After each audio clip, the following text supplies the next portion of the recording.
Never had an intro like that before. Yeah. I love it. No, thank you. To clarify, yes, Paul is my dad. For those of you guys who don't know, he'll be speaking to you tomorrow. He's a lot of fun, also a great speaker. When me and Brad were originally chatting, he was telling me about this amazing group that you guys have and kind of everything that you do. And that some of the biggest hurdles that you have is kind of like what you were chatting about earlier, raising capital. It's something that's honestly a big hurdle in any industry, not just raising for multifamily, but venture capital, any real estate, any private equity. It's the hardest thing. You've got a bunch of investors that have spent their entire life trying to get money in their pockets, and you have the audacity to come and say, give me some of it. I can do better with it than you can. And so it's a really difficult thing to do. So getting it right is fun, but I think we can do it. I originally titled this capital raising, then I changed the title to relationship building, because as we've talked about before, raising capital is not just getting the check. The most important part is building the relationship before you actually get there. There's this quote that I used to love. It says, this device, talking about a phone, of course, can connect you with 5 billion people. To become successful, just use your head.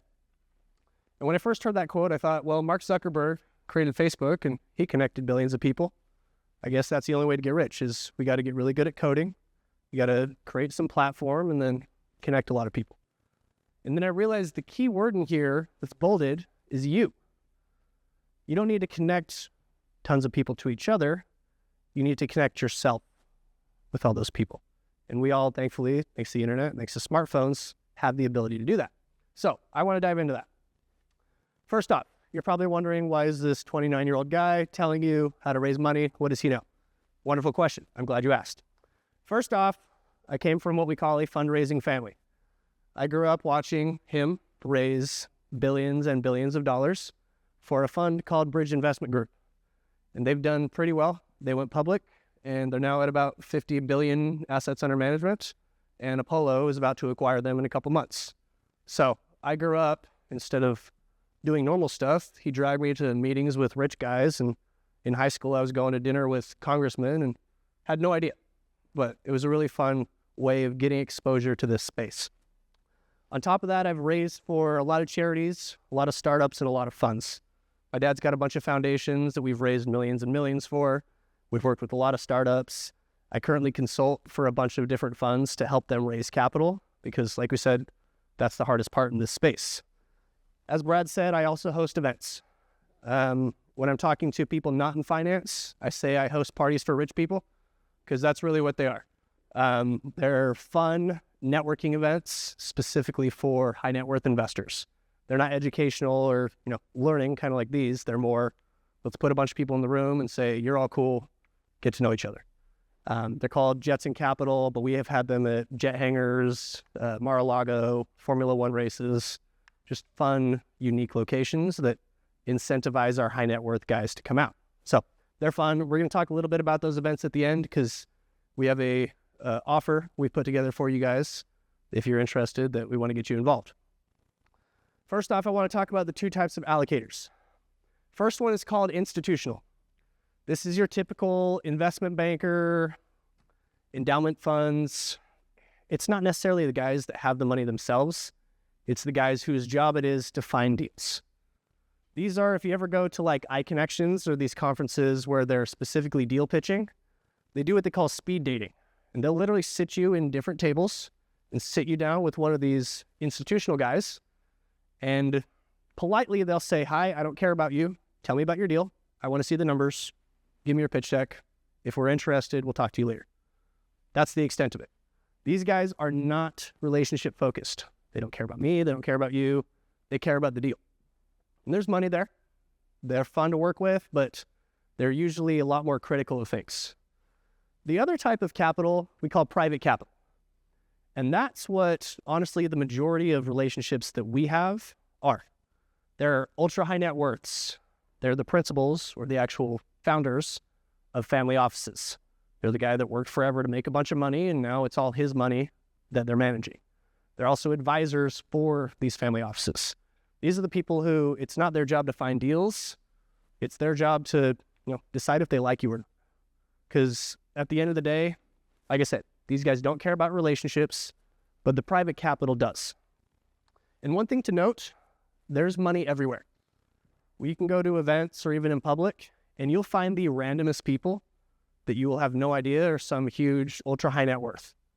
They don't have to have the fancy shoes or the nice watch or whatever. The most random Joe Schmo vanilla people are actually worth millions and millions and millions of dollars. But most people don't find that out because they're too busy trying to not build a relationship. That's what we want to talk about, building relationships. Here's the process for capital raising. Number 1, meet investors. Number 2, build the relationship. Number 3, pitching you and your deal. Notice there's 2 parts to that. We're going to go through these steps in depth, but I want to point out a caveat. Results come from how you approach this.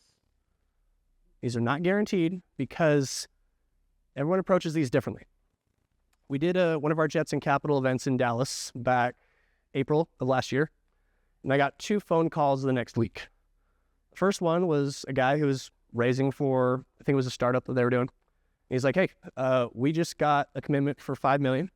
We have 9 other calls set up with investors, and we're in active conversations with a bunch more. We've already raised money. Hasn't even been a week. We've got checks coming. I said, that's great. You're raising money. We've got investors in the room. That's what's supposed to be happening. So I was really happy for it. Later, I got a call from a different guy. And he was like, hey, that was the worst event I've ever been to. I was like, well, that was mean, but sorry. And I was like, well, why was it so bad? He said, well, I spent the entire time trying to find investors and nobody was investing.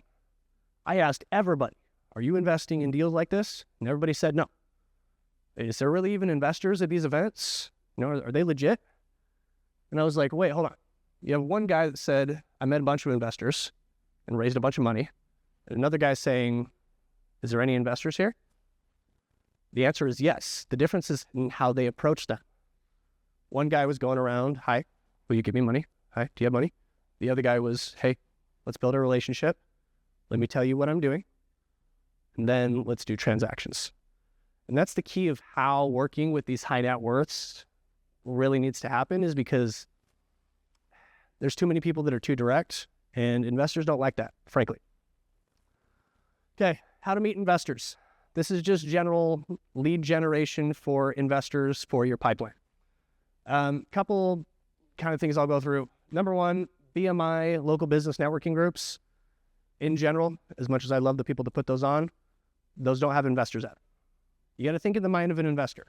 If I'm looking for deals, am I wanting to go meet insurance salesmen and real estate mortgage guys at a local BNI group? Probably not. My dad wrote on a napkin when he was trying to get into this space. He wrote down, where do the wealthy people hang out? And a lot of these events are not where they are. So you got to be very careful. Just because you're going to events or going and networking, you're going to be on a hamster wheel if you're not going to the right places. Places that I would recommend going to. Number 1, charity events. There's a lot of rich guys that have built a lot of companies and really want to give back for a variety of reasons. They're at charity events. Whether it's the fancy galas or the little fundraisers, they're always there.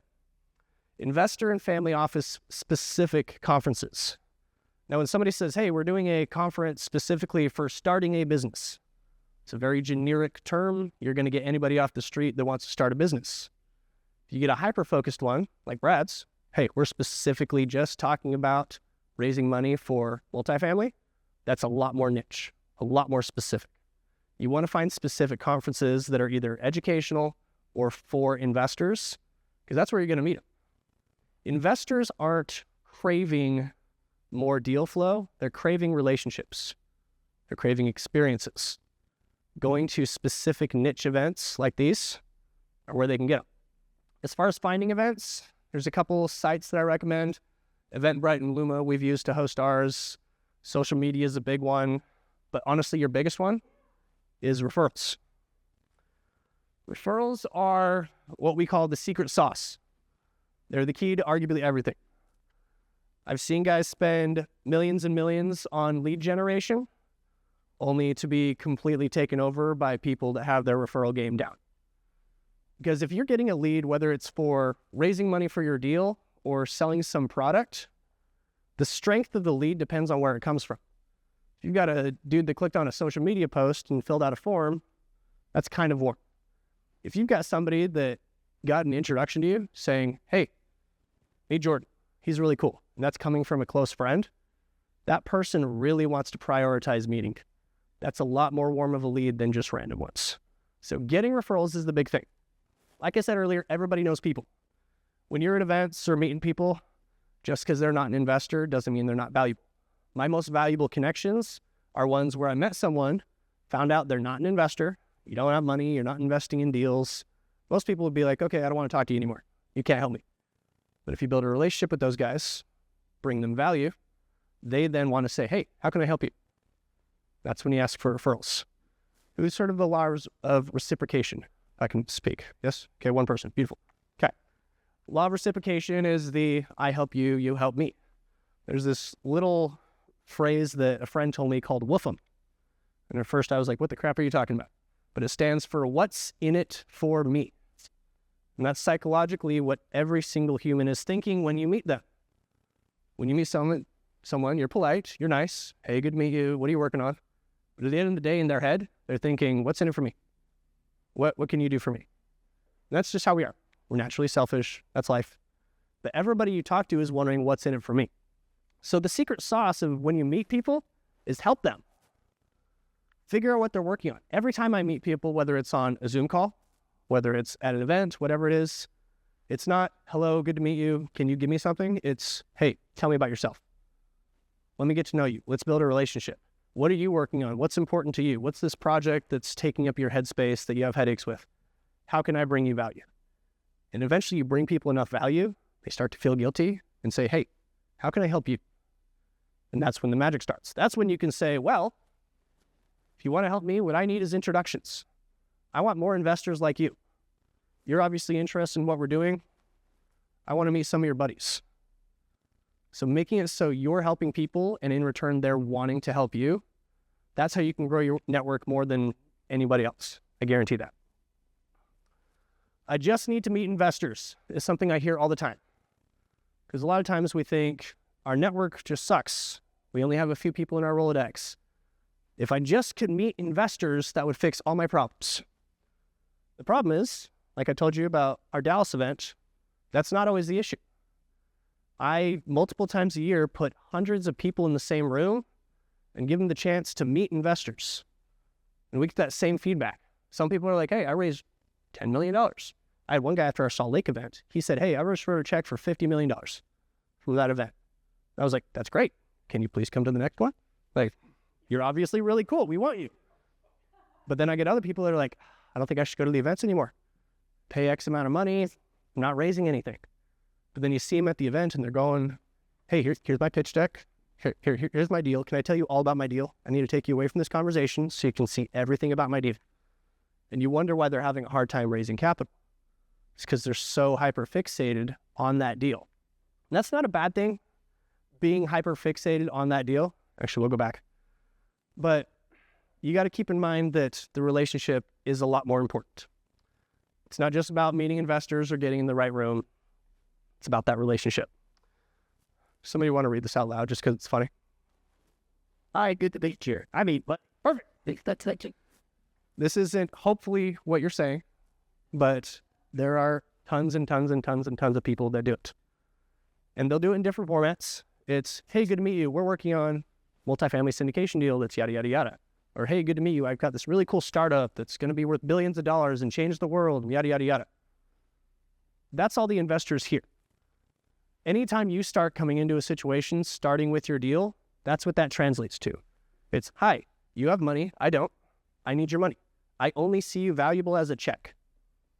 But one thing we got to remember, guys, and I'd hash this out in your heads, investors are people too. I feel like we forget that. We freak out when we get in capital raising mode. We're like, crap, I need investors. And I feel like all of our EQ and social skills goes out the window. You can go from being able to build a relationship and make friends to suddenly, I need money. Will you give me money? That's it. We've all seen it.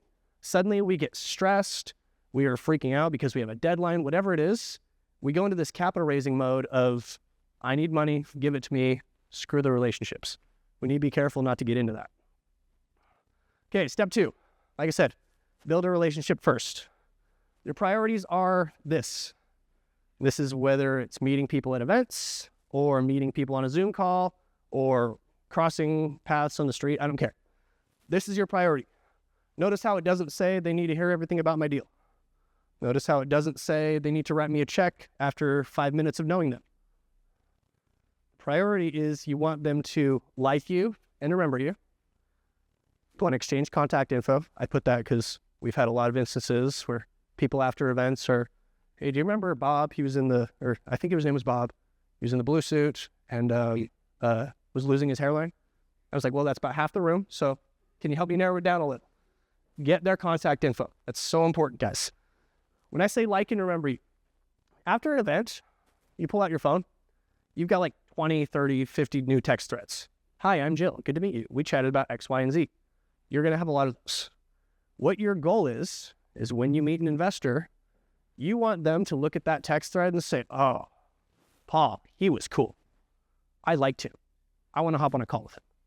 You want when they see that to think, oh, this person can fix my problems or help me with whatever I'm doing. Whatever it is. And keep in mind, when you're pitching people, don't conveniently have your deal be the only solution to their problems. Oh, you're having trouble with your marketing business? Well, if you put money in my real estate deal, then that could help. That's not nice. Find out what their problems are, help them with it, even if that has nothing to do with you, and then the reciprocation comes in. These 3 things are also key. Make sure they think you're valuable. Make sure that they don't see your name on their phone and think, oh, this guy's just going to pitch me, just wants my money. Make sure that they think you're trusted. There's so many guys at these events that are legit fundraisers, but because of how they approach everything, they come across as sleazy. It's like, oh, that guy was just, he was just trying to sell me on stuff, whatever it was. And then knowledgeable. Brad was talking about that earlier. You guys are coming to investors that are either in 2 categories. Either A, they made their money outside of real estate, so they don't know jack squat about it, and they're relying on you to be the expert in that space. If they don't think you know what you're talking about, do you think they're going to want to give you money? I wouldn't. I wouldn't give myself money because I don't know anything about real estate. So being that expert and knowing a lot about this space, getting up to date on current market trends, everything about your deal, that's important. The other type of investor that you might run into is the ones that did make their money in real estate. And then they're going to grill you. They're going to see if you know your stuff. And if you can stand up to either of those, you look trusted and knowledgeable. So keep that in mind. Like I said, success is not getting a check. It's building a relationship, getting on calls, especially at events. If you're meeting someone, I have guys all the time, they're like, hey, let me tell you all about the deal. You don't want to do that. You want to kind of flirt with it, tease it a little bit, make sure they know who you are and why you're cool, but you want to incentivize them to hop on a call with you later. And that later call is where you build more of a relationship and discuss your deal more in detail. Okay, going on more with building a relationship. When you're at events, Paul can talk about this a lot. He's really good at it. But identifying the rich guy. Rich guys are weird. I'm in a fancy suit, but I'm actually not that cool. Most of the rich guys that I meet at events are the most casual. I was at this family office meetup up in Park City a couple weeks ago. Big old $30 million home overlooking the ski resorts. It was gorgeous. And half of the room was in suits and a tie and trying to look professional, like they knew what they were talking about. The other half of the room looked like they just got off the ski slopes. They were sunburnt. They still had the goggle marks on them. They were in ripped jeans, showing up casual. Those are the wealthy guys because they're not coming to the event to prove something. They're coming to the event because the gal that was putting it on said they should come. I'm like, cool, I'm good friends with them. They're seeing these hangouts, these meetups, these events as a normal hangout to meet people, to build relationships, to hopefully not get business cards thrown at their face. They want to build relationships and just have a good time. Like I said, relationships and experiences are what they crave. Working the room, that's another thing Paul will probably talk about tomorrow. But when you're at an event, bring a buddy. Have your exit buddy, as we call him. Have somebody that you can work the room with. You can get to know people. They can get to know people. You guys can talk each other up. You can pass leads back and forth. Really important. When you're on phone calls with investors. I've seen people in the fundraising space, I'm guilty of this as well, approach phone calls in two different ways. Typically, they're sneaky, and I'll hop on a call with them, and they'll say, hi, let me tell you about myself. And they'll start rambling. I say, okay, cool. I guess we're learning about this guy. Good to know. And they'll be rambling and rambling and rambling. And then eventually they get to the point of my favorite phrase is, by the way, can I share my screen? And that's when I know, oh, guess we're going to pull up the pitch deck. Guess I'm getting pitched. This guy didn't ask me any questions. He doesn't want to get to know me. He doesn't care about me. He doesn't even know if I'm investing in real estate. But we're going to spend the next 30 minutes going through a pitch. The other types of people are very direct. I've gotten on calls with guys and they're kind of assholes. Sit down like, hey, are you investing in these types of deals? I'm like, well, I just met you, but I mean, we might. I don't think so, though. Okay, well, I've got a lot to do, so you have a great day. And they'll hop off. That's happened a lot of times. What that guy didn't know is I've got 20 other buddies that are investing in that I would have happily referred him to. But because he doesn't care about me, then I just really want to help him. So when you're on calls, again, keep that vibe of building the relationship and bringing value. If you keep that mantra, if you will, the entire time in your relationship with these people, that's where the checks come in. You guys have seen it. Email introductions. When you get an introduction to a new person, investor or not, do not be the one, and I've had clients that do this, after coaching them not to, they'll still do it. Make an intro to an investor. And they'll say, hey, Jerry, good to meet you. This is the fund that we're doing. I need you to let me know the dollar amount that you're investing. I've attached an LOI with a little blank spot that you can put the dollar amount and let me know when you're ready to invest, and we'll chat later this week. I just introduced these guys. They don't know each other, but people are in fundraising mode, and I don't know if they're just trying to save time or whatever it is, but again, build a relationship. When I get introduced to anybody, whether it's the billionaire that owns the Walmart in Kirkland Water or some random dude that I don't know what they do, I always ask the same thing. Hey, let me know what you're working on. Would love to see how I can help. Let's hop on a call. Keep it open. You don't want the investors to know, crap, I'm going to get on a call with this guy and he's going to pitch me his deal. You will not get a lot of calls with that because, again, investors, whether we realize it or not, have plenty of deals. This is going to kind of be hard. I'll move because you guys are trying to see. This is going to be kind of mean. I got Brad's permission before saying this, but your deal does not make you special. And this is how it is for everybody. Because what we don't realize is investors have plenty of deals. I talk to so many people that are trying to come to our events, and they're like, oh, I bring value to the room because I provide investment opportunities. And I'm like, that's code for you need money. We all have a deal, even the billionaires. I was at a football game up at the U of U, fancy private suites overlooking everything. They were passing food around. Met this dude that the introducer guy said, hey, this guy's a billionaire. Okay, cool. Good to meet you. Got to know him, built a relationship. And at the end of that conversation, I was like, hey, what do you need? What are you looking for? He's like, oh, well, we actually just started a venture fund. We're looking to raise money. And I was like, didn't you just exit to MasterCard for like 1.3? Like, do you really need money? I was a lot nicer about it, of course. But he was like, no, we're looking to have other investors come in and co-invest with us. And so that's one thing is just because we have a deal, even if it's a sick deal, even if it's this amazing thing that the numbers are off the charts and the team's really good, that doesn't make us unique in the eyes of an investor. There's a lot of fundraisers that'll call me and they're like, hey, I need you to introduce me to some investors. I'm going to provide them with deal flow and they're going to provide me with capital, and it'll be a great synergistic relationship. I say investors aren't usually looking for more deal flow, but what are they looking for, guys? Relationships and experiences. Exactly. That's what we want to provide for them. Is this making sense so far? Okay. Just want to make sure. Again, everybody has a deal. Everybody's raising money. Keep that in mind. The allocator experience, and I know I've been kind of teasing this. This is kind of from the perspective of an investor.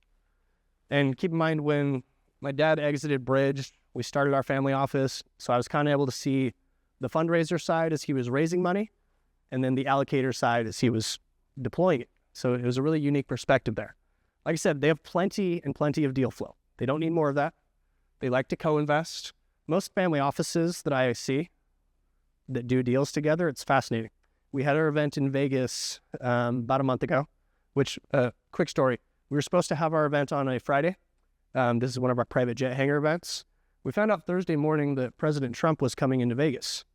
And so apparently when Air Force One comes into an airport, they shut down the entire private section of the airport.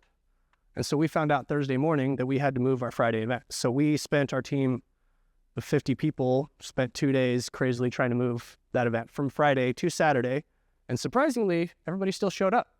And everyone understood that it was kind of out of our control. So my point in bringing that up is we had a separate portion of that event that was like this VIP dinner, similar layout, similar amount of people.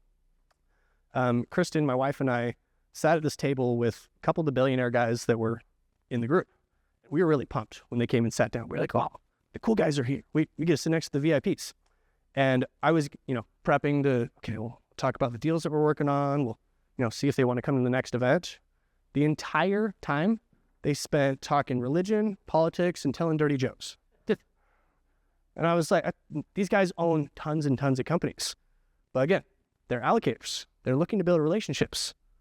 They got to know each other. We had a fun time. We were joking and laughing. All the other tables were people trying to pitch their deals and have cordial conversations. And we were laughing and throwing stuff. Like it was totally casual. And it was fun. And then I got a text from one of them a few days later. Hey, thanks for introducing me to Parker. We're going to be doing a transaction together. Really appreciate it. That hour of them building relationships led to something along the lines of, by the way, what are you working on?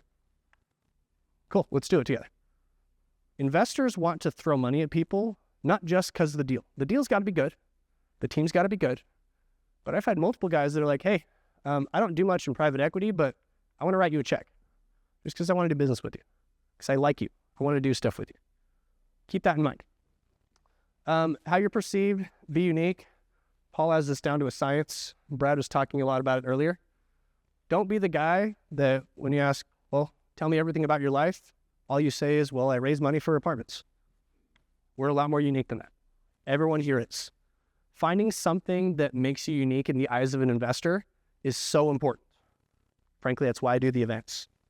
Makes it so I can come to an investor instead of being just someone that's trying to raise money. I say, hey, I throw events for people like you. You want to come hang out? And that's a beautiful excuse to build a relationship with them. My dad, all the charity work he's done, it's been immense in helping people, but it also makes it so when he meets people, they want to talk about charities. But that conveniently leads to a relationship, which can lead to transactions.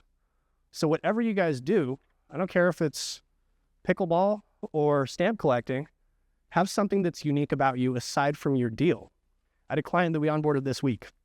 We were getting to know him, going through the usual process of how are you going to pitch yourself to investors. I found out that the dude's like a nationally ranked golfer, and he's going to like the pre-qualifications this week to do the PGA Tour. And I'm like, why didn't I know this about you? I thought you just did construction, dude. Like, there's more things about us, and when you're building relationships with people, make sure they know something unique. Make sure that when they see your name on their phone, it's, oh, they were cool because XYZ. Oh, and I think they also are raising for real estate. Make sure they have a reason to talk to you aside from this guy's going to pitch me. Whatever it is. We all have interests. We all have hobbies. I don't care if you want to talk about history or space or something fun. Like, build relationships genuinely. That's how it comes. Okay, step 3, pitching you and your deal.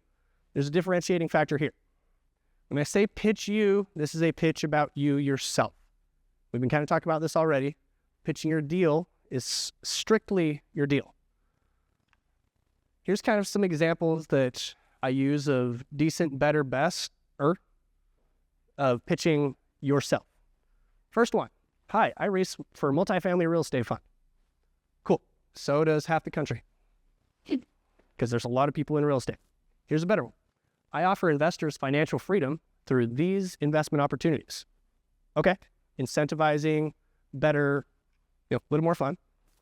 Here's my favorite. I do XYZ. That could be, I compete in golf. I'm a former professional dancer. I've got 3 kids. I don't care. And we have a multifamily opportunity zone fund. That's unique. That makes it so they're like, oh, these people have personality. There's something going for them.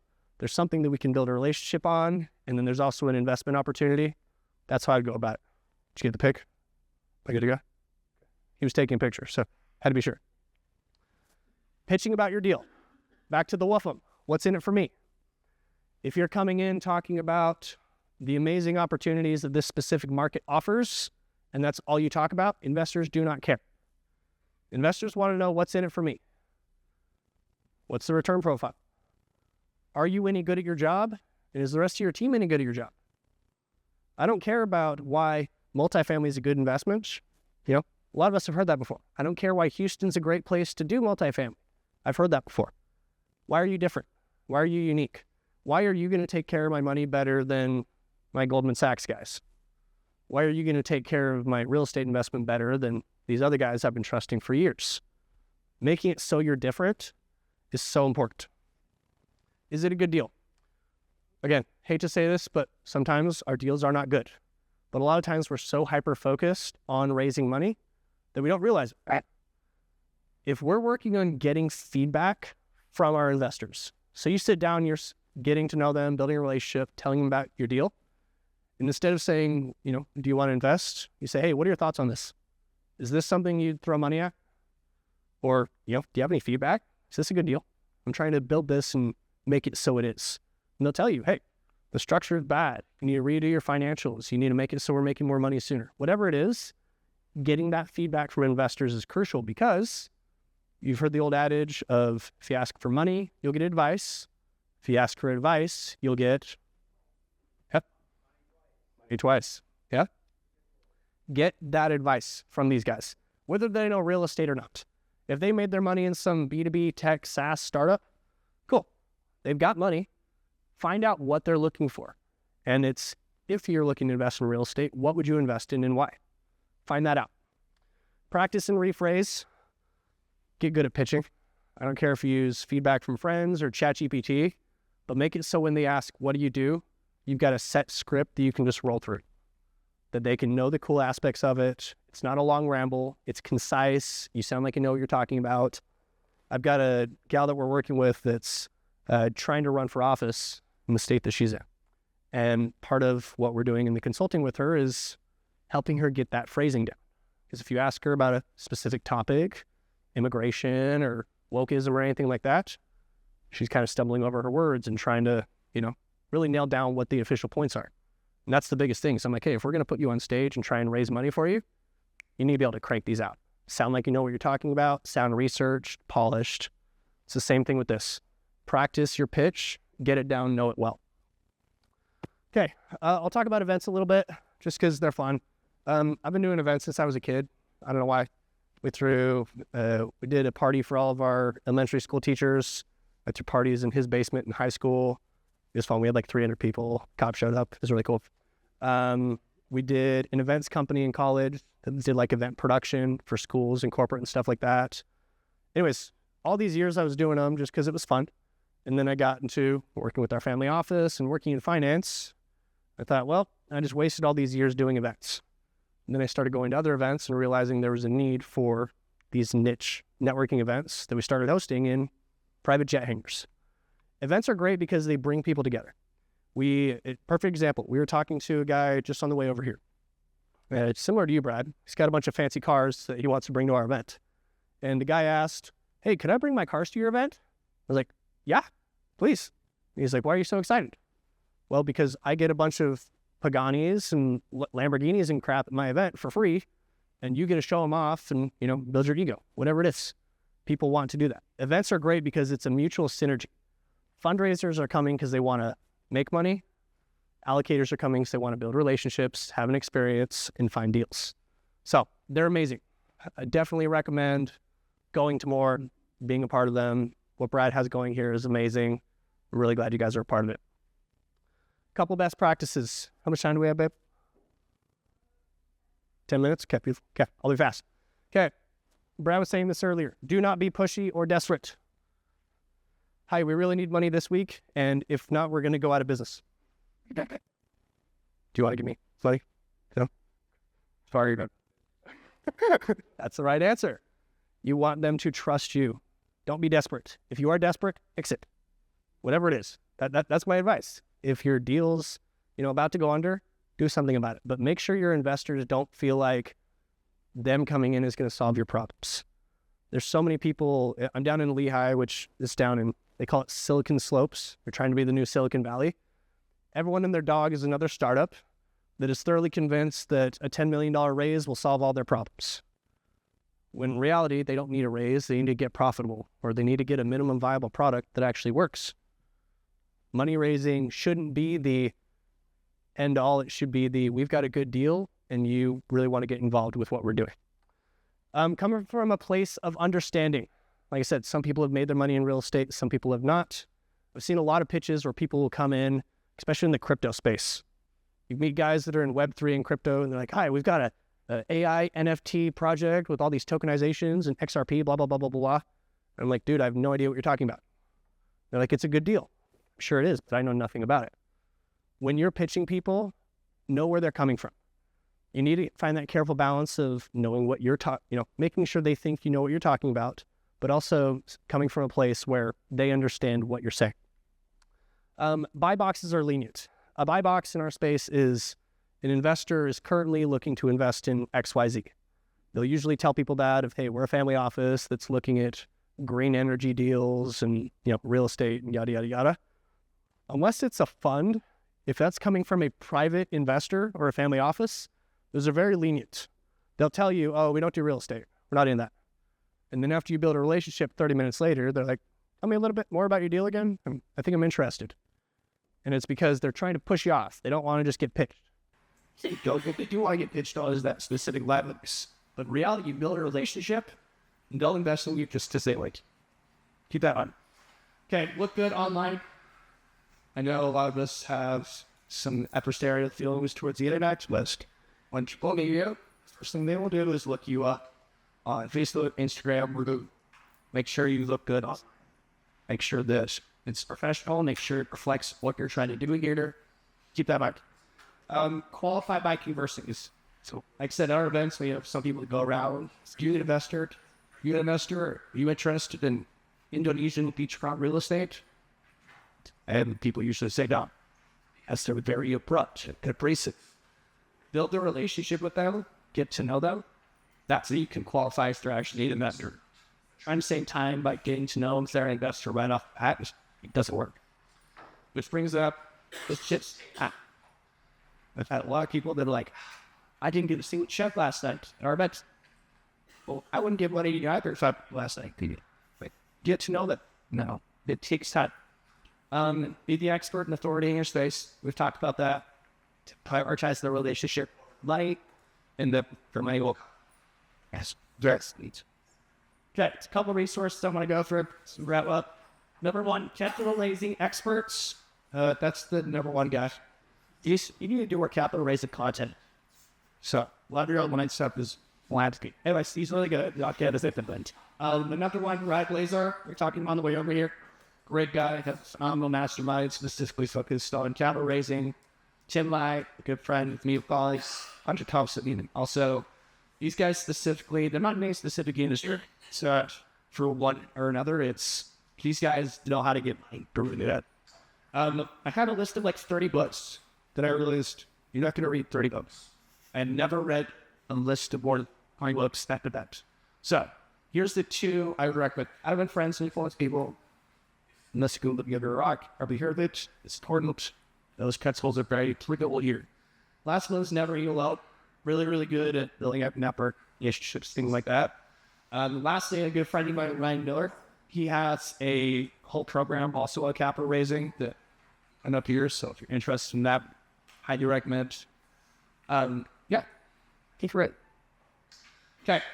First off, before we go into questions and stuff, if you guys go to jetsandcapital.com, you don't have to do it now, do it eventually. Click I want to attend, fill out the form. I should actually probably tell you about the event first, right? Don't you want to know what it is? Hey, I want your info. I'm not going to tell you anything, right? So the event that we're doing, normally we do these Jets and Capital hangar events. There are about 500 people in the room. We try and make it sell about 85% of the room are allocators, people that are there to write checks. And it's not if you're an accredited investor or something on paper says something. I don't care what you look like on paper. Do you have money and are you coming to this event to invest? That's what qualifies them as an allocator. That's 85% of the room. The other 15 or so is fundraisers that are raising money. So it's a good dynamic where most of the people that you meet are intending to write checks. The weekend that we put together, I didn't create a slide for it, so I'll just tell you about it. It's May 3rd and 4th in Miami. We have 2 days with 3 events. The first event's going to be at Trump Doral. It's a charity fundraiser for a handful of different foundations, including Paul's. That'll be a Saturday morning. Saturday evening is going to be the Jetson Capital hangar event. We actually booked the hangar this morning. It's really fun. But bunch of planes, bunch of supercars, bar, food, 500 people. It'll be really fun. That's Saturday. Sunday, we're going to go over to the stadium and watch the Formula One races, because that's also happening that weekend. And then there's also a yacht party that night that we're working to put together. So 4 events over 2 days in Miami, May 3rd and 4th. We want to invite you guys to attend. And me and my team are working on getting you guys a significant discount if you're interested. Go to jetsoncapital.com, fill out the form. You'll schedule a time to chat with our team. I'll get out of the way so you can take a picture. Our team will chat with you. And by the time you get on calls with our team, we will have codes and stuff ready for you guys. If you want to come and raise money, highly, highly recommend it. We have had about $200 billion in assets under management and net worth in the room at our last event. And we've had hundreds and hundreds of millions in capital deployed. So highly recommend it. Would love to have you all there. Again, go to the website, fill out the form. We'll get you guys a fat discount, but would love to have you come. That's what I've got. Do we want to go into questions, Brad, or how do you want to go about this? Okay. Any questions? Corey, you said about us. Yes, this is Formula One. Yes, sir. It's Formula One weekend. Going to our event, you will get access to all 3 days of Formula One. Formula One does events Friday, Saturday, and Sunday. You get access to all 3 of those and also our event. We've also planned our events so they're around the race times, so you can still go to the race all 3 days if you want to and make it to all of our events should you choose. So, yes, it's over F1 and it makes things chaotic, but it'll be fun. So, let me just please chime in here for a sec. Yeah, please. So at the very beginning, during, you don't notice, but one of the first things I did this morning, can you all remember, is as an icebreaker exercise, I had everybody at the table share something unique and personal about yourself, but that maybe some people would have. And I heard you talk about, like, have something unique and personal about. Yes. And so hopefully that was a highly useful exercise, because what I'm learning through this process is I transitioned from a capital raiser of retail investors to a desired capital raiser from INF for Pashang offices.